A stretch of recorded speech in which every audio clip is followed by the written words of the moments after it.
Assalamualaikum warahmatullahi wabarakatuh. Salam sejahtera bagi kita semua. Shalom, Om Swastiastu, Namo Buddhaya, dan salam kebajikan.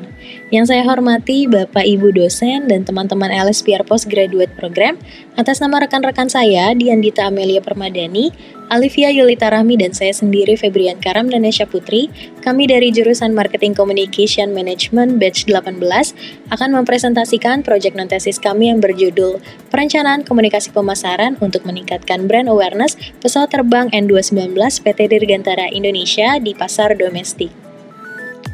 Menurut laman Kementerian Kelautan dan Perikanan Republik Indonesia, jumlah pulau yang dimiliki Indonesia adalah 17.508 pulau dan juga hal tersebut tertera pada Undang-Undang Nomor 6 Tahun 1996 tentang Perairan Indonesia.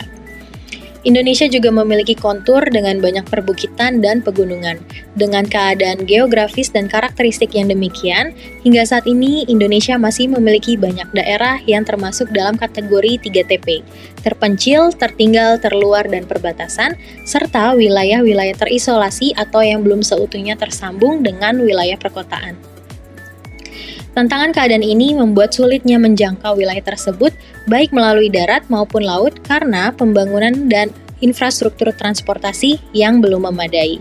Oleh sebab itu, Indonesia membutuhkan alat transportasi penunjang karena tidak semua daerah tersebut memiliki fasilitas infrastruktur pelabuhan dan sarana transportasi kapal yang baik, sehingga kapasitas angkutan tidak maksimal, dan juga permasalahan cuaca yang seringkali kurang baik, sehingga mengganggu pasokan rantai logistik seperti makanan, obat-obatan, dan kebutuhan pokok masyarakat lainnya. Oleh karena itu, transportasi udara dinilai sebagai salah satu cara yang paling efektif dan efisien untuk membangun konektivitas dan memobilisasi antar wilayah di Indonesia agar keadilan dan kesejahteraan masyarakat dapat tercapai sebagaimana yang telah diamanatkan oleh undang-undang. Untuk mengatasi masalah ini, transportasi udara menjadi sangat penting di daerah terpencil dan belum berkembang. Seiring dengan program pemerintah, diperlukan angkutan udara perintis guna mencapai wilayah-wilayah yang belum memiliki akses transportasi yang memadai. Lalu, mengapa daerah 3TP membutuhkan pesawat yang berbeda dari pesawat komersial pada umumnya? Alat angkut udara yang diperlukan di daerah 3TP ini berbeda dengan pesawat komersial pada umumnya.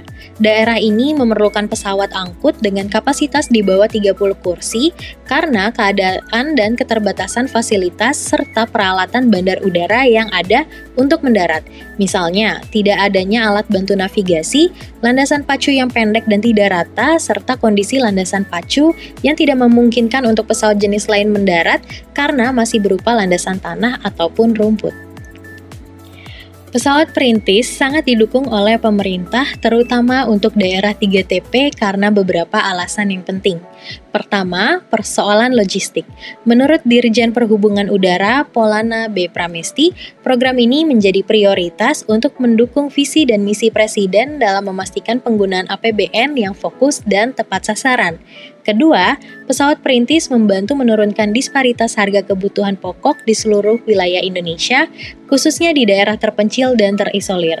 Contohnya, menurut data Ditjen Perdagangan Dalam Negeri Kementerian Perdagangan, menyebutkan harga kebutuhan barang pokok di Kabupaten Mimika, Papua telah turun dengan adanya alat angkut penerbangan perintis ini.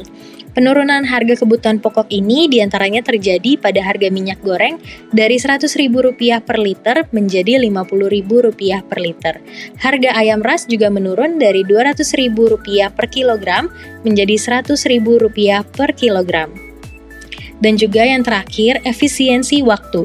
Sebagai contoh, saat ini masyarakat di perbatasan Republik Indonesia-Malaysia berbahagia dengan dibukanya penerbangan perintis yang menghubungkan Nunukan dan Taulumbis melalui Bandara Bulawan Sumingkai pada awal 2023. Sebelum penerbangan ini dibuka, Taulumbis menjadi wilayah yang sangat terisolasi dan hanya mengandalkan lalu lintas sungai dengan waktu tempuh 8-10 jam dengan biaya belasan juta rupiah. Dengan adanya penerbangan perintis, mereka hanya membutuhkan waktu 40-60 menit dengan biaya Rp750.000, sehingga masyarakat dapat menghemat waktu, tenaga, dan juga biaya. Adanya operator perintis ini diharapkan membuka akses wilayah yang terisolir dan meningkatkan pertumbuhan ekonomi serta kesejahteraan di daerah tersebut. Penerbangan perintis juga menjadi tandem penerapan konsep tol laut yang saat ini sedang proses pengerjaan oleh pemerintah. Keduanya dapat bersinergi menghubungkan seluruh pelosok wilayah di Indonesia. Maka dari itu, penerbangan perintis saat ini menjadi ujung tombak dalam pelayanan jasa angkutan udara di Indonesia. Maka dari itu, pesawat terbang N219 ideal untuk digunakan sebagai alat angkut udara penerbangan perintis di Indonesia karena memiliki kapasitas angkut penumpang hingga 19 orang dan kargo sampai 2.313 kg.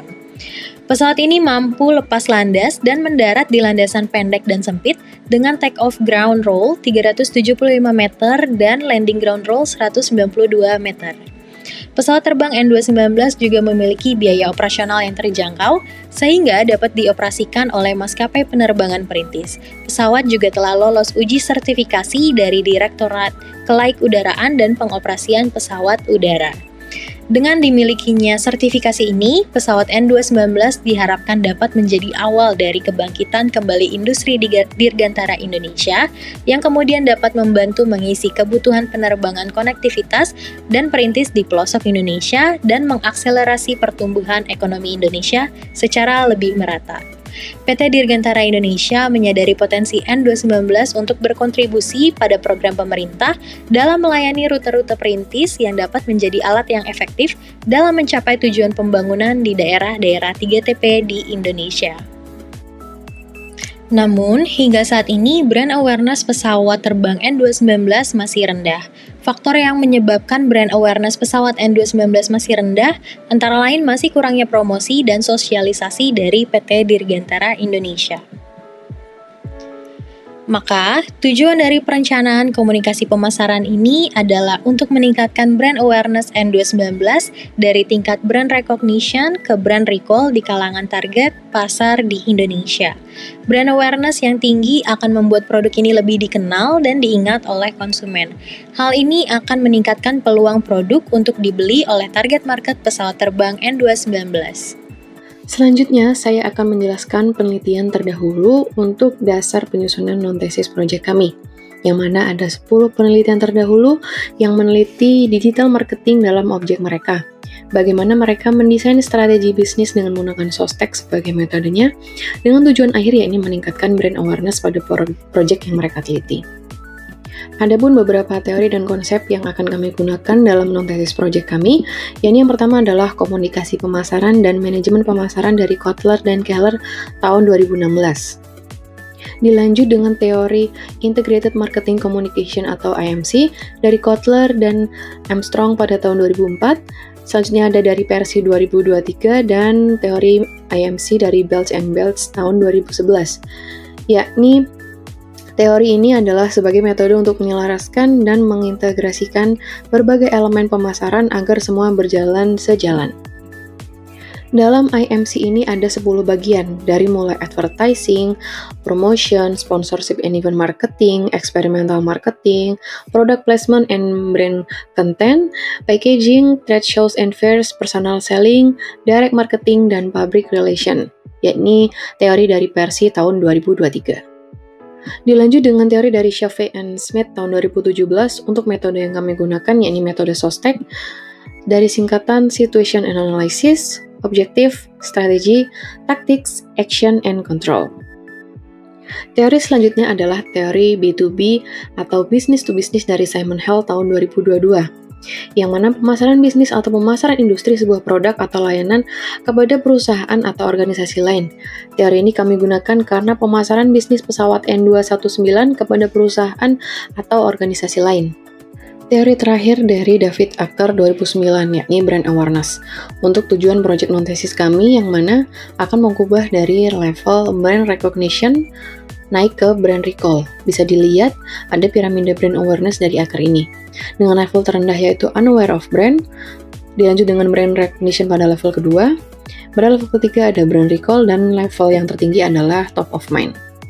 Yang selanjutnya akan dibahas Sostek dan metode selanjutnya oleh Amelia. Selanjutnya kami akan membahas mengenai bab 3 yaitu tahapan karya. Pada perencanaan karya komunikasi pemasaran ini kami menggunakan metode SOSTAK sebagai metode analisis kami. Cave and Smith mengungkapkan bahwa ada 6 tahap penting dalam proses analisis SOSTAK, yaitu meliputi analisis situasi, penetapan tujuan, pembentukan strategi, penetapan taktik, pelaksanaan aksi, serta pengawasan atau kontrol.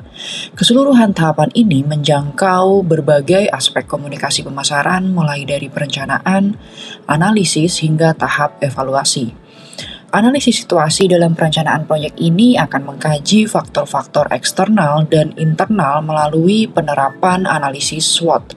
Metode ini merupakan pendekatan perencanaan strategi bisnis yang didasarkan pada evaluasi kekuatan, kelemahan, peluang, dan ancaman dalam proyek bisnis di berbagai skala usaha.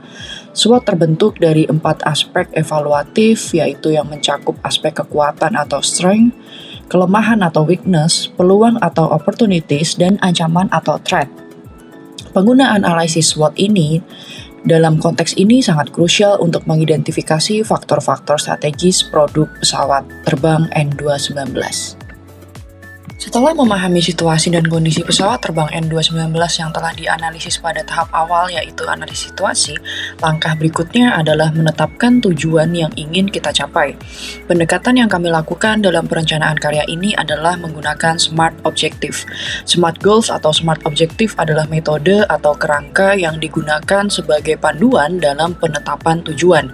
Metode tersebut terdiri dari spesifik, measurable, achievable, relevant, dan time-bound. Spesifik atau tujuan karya ilmiah ini adalah meningkatkan kesadaran merek salah satu produk dari PT Dirgantara Indonesia yaitu pesawat terbang N219 di antara operator pesawat udara, perintis, dan calon pemilik di pasar dalam negeri. Measurements dari perencanaan proyek ini ingin meningkatkan tingkat pengenalan merek N219 menjadi 90% dalam satu kali pameran di kalangan target market utama, serta meningkatkan jumlah prospek sebesar 10% dalam jumlah pertanyaan dari operator penerbangan perintis terkait produk N219. Achievable, kita menggunakan media sosial seperti Instagram, Facebook, dan LinkedIn dengan optimal bersamaan dengan strategi pemasaran lain seperti exhibition, personal selling guna meningkatkan kesadaran merek, serta menyediakan tes terbang untuk memberikan pengalaman real flight bagi calon pemilik atau operator pesawat perintis, sehingga mereka dapat merasakan sendiri keunggulan produk N219. Relevan, kita meningkatkan kesadaran merek N219 dengan merelevan dengan misi PT Dirgantara Indonesia untuk memperluas pangsa pasar di dalam negeri dan memajukan konektivitas antar pulau di Indonesia. Time-bound yaitu kita menetapkan milestone untuk setiap fase dan menyelesaikan tujuan akhir dalam 1 tahun. Kemudian selanjutnya pada tahapan perencanaan strategi kami akan menguraikan analisis STP atau segmentation, targeting, dan positioning dari pesawat N219. Segmentasi merupakan proses membagi pasar menjadi kelompok-kelompok yang homogen berdasarkan karakteristik tertentu. Sedangkan targeting adalah proses memilih satu atau lebih segmen pasar yang akan dilayani oleh perusahaan. Sedangkan positioning adalah proses menciptakan citra produk atau merek di benak konsumen. Adapun STP analisis dari pesawat terbang N219 adalah sebagai berikut. Pada tahapan berikutnya yaitu taktik akan disajikan perencanaan yang lebih terperinci mengenai taktik dan alat-alat yang akan digunakan dalam strategi yang telah ditetapkan sebelumnya. Dalam perencanaan karya ini, kami menggunakan digital marketing dan email marketing pada tahap pre-phase marketing, exhibition dan personal selling pada tahap main phase marketing, serta public relations, advertising, direct email, dan Salesforce dalam tahap post-phase marketing. Berikutnya adalah tahapan action yang merupakan titik puncak dari seluruh perencanaan. Dalam tahap ini akan dijabarkan seluruh perencanaan yang telah dirancang sebelumnya untuk menjadi siap untuk diimplementasikan. Dan dalam tahap ini juga akan dipaparkan project timeline untuk memastikan bahwa tahapan dalam strategi berjalan sesuai dengan jadwal. Adapun tahapan kontrol merupakan tahap terakhir dalam Sostak, di mana dalam bagian ini kontrol berfungsi sebagai pengukur kesuksesan dari rencana pemasaran yang telah dirancang berdasarkan strategi yang telah disusun untuk meningkatkan kesadaran merek pesawat N219 seperti digital marketing, email marketing, exhibition, PR, advertising, direct email, dan Salesforce. Maka evaluasi akan melibatkan analisis media sosial dan digital, pemantauan media, konversi pengunjung menjadi pelanggan, dan juga generasi prospek atau leads. Demikian presentasi dari kami, terima kasih. Sekian presentasi seminar proposal kami, terima kasih atas perhatiannya, semoga dapat memberikan manfaat.